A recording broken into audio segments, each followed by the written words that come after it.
Hey everyone, I know it's been a while, but I really wanted to end 2020 on a good note. Like, it's not going to be a good note, but some note. Something is obviously better than nothing, so I just figured that I will sit down with all of my 2020 favorites, stuff that kept me sane in quarantine. Even though if I'm being honest, I wasn't sane half the time, but when I was sane, something out of here had a role to play. This entire channel is like a makeup channel. I am going to start off with my makeup favorites. Now, if I went through all of my favorites, it would take a really long time. So I just narrowed it down to 3 of my ultimate staples. So to start off, I have the Swiss Beauty Liquid Concealer in 04, which I'm pretty sure is medium. I got it somewhere in the middle of the year and it quickly became one of my go-to favorites. Every time I was getting ready, I used to skip foundation, skip all the basic steps, just put on some concealer and leave the house. It blends so effortlessly. It is the best I have used so far. Now, I'm not going to say that it's the best you will ever get, because of course I got it in only 200 rupees, so I'm still a little skeptical as to whether it is good for my skin, whether the company is reliable, but it's a really good start. My next makeup favorite is this Wet n Wild blush. This is in the shade Mellow Wine. I'm sure if you have watched any of my makeup videos, you would have seen me using this blush. It's like my favorite. It's like the best thing ever. I was never a blush person, but ever since I got this blush for my birthday, I have been obsessing over it. I love having rosy cheeks and especially like rosy nose. Like, not a rosy nose, like a red nose. I love that effect of I have just cried.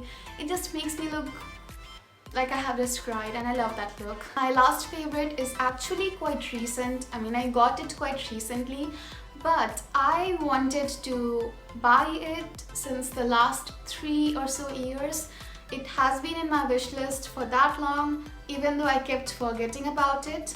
It's the NYX Lip Lingerie in the shade Exotic. I'm wearing it right now, and every single time I go out, I just use this lipstick. It's like this super pretty pinkish nude. Sometimes in some lightings, like this particular one, it looks pinkish nude.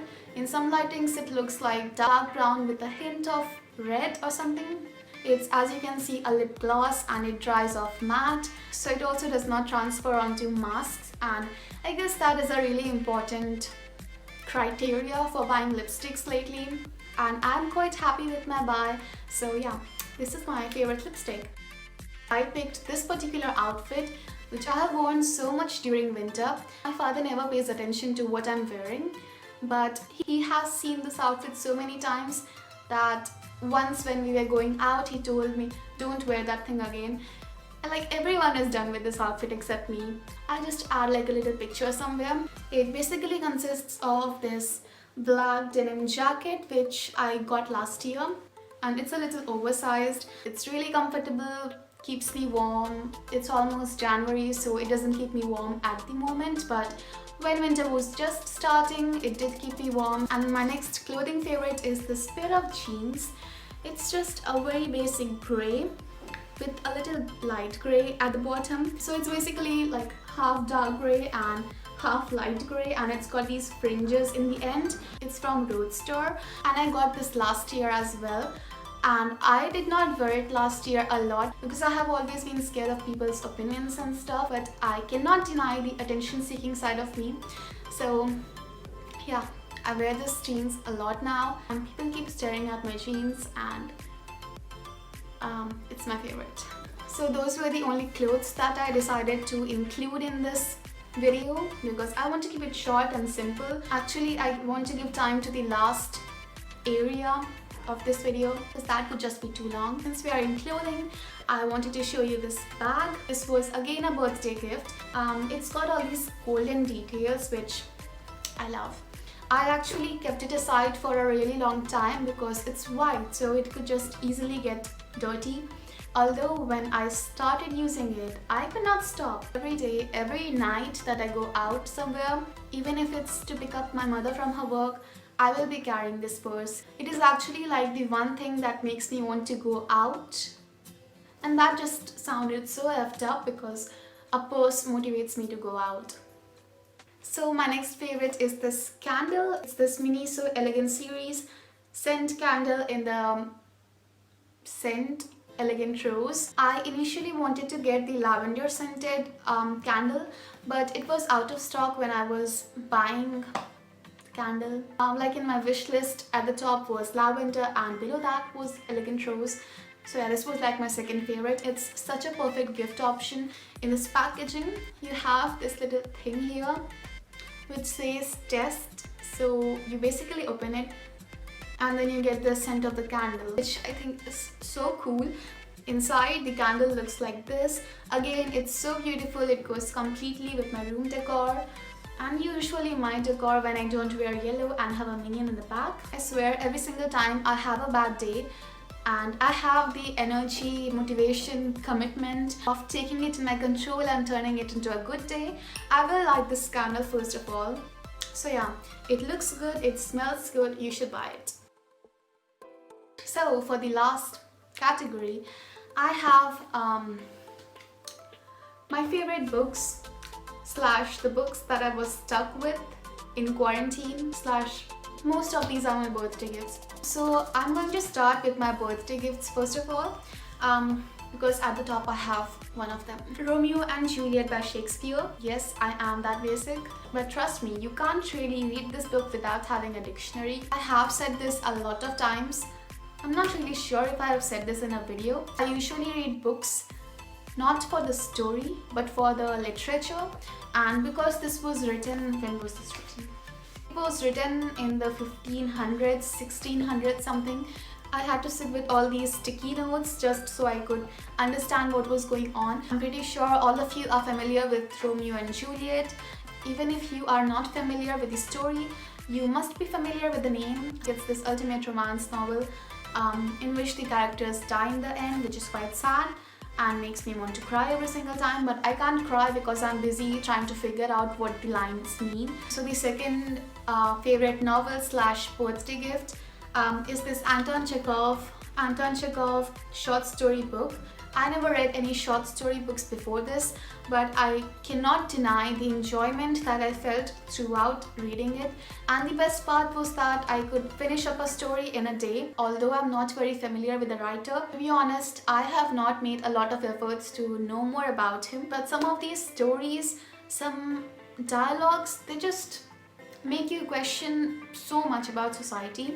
And let me tell you, it was written somewhere between 1896 to 1904, and there's this particular line. It's on page 15 and I'm just going to read it.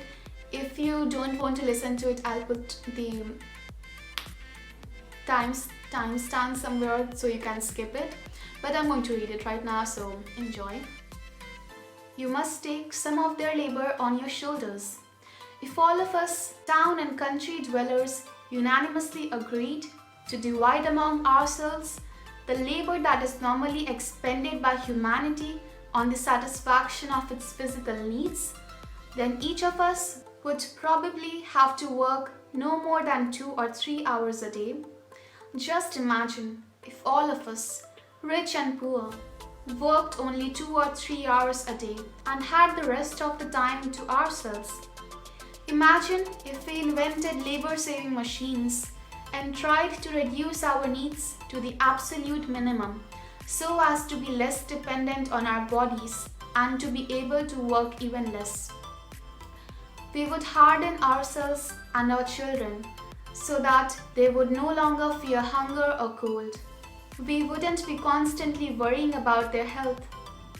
Imagine if we no longer doctored ourselves, didn't maintain dispensaries, tobacco factories, distilleries. How much more leisure time we would finally have at our disposal. All of us, working together, would be able to devote our leisure to science and art. Just as peasants sometimes mend roads, working as a community, so all of us, as one big community, would search for the truth and the meaning of life. And the truth would be discovered very quickly, man would rid himself of this constant, agonizing, oppressive fear of death, and even from death itself. Of that I'm convinced. What? As I said, this still makes sense. If only every single human on the earth could read this short story book, we would achieve nirvana. So next I have borrowed books. Both of these books are borrowed / taken from one of my cousins who also gifted me the Anton Chekhov short story book. He's a writer, so he has a lot of books. It's like this really big, heavy, thick novel. It's not a novel, it's a short story book.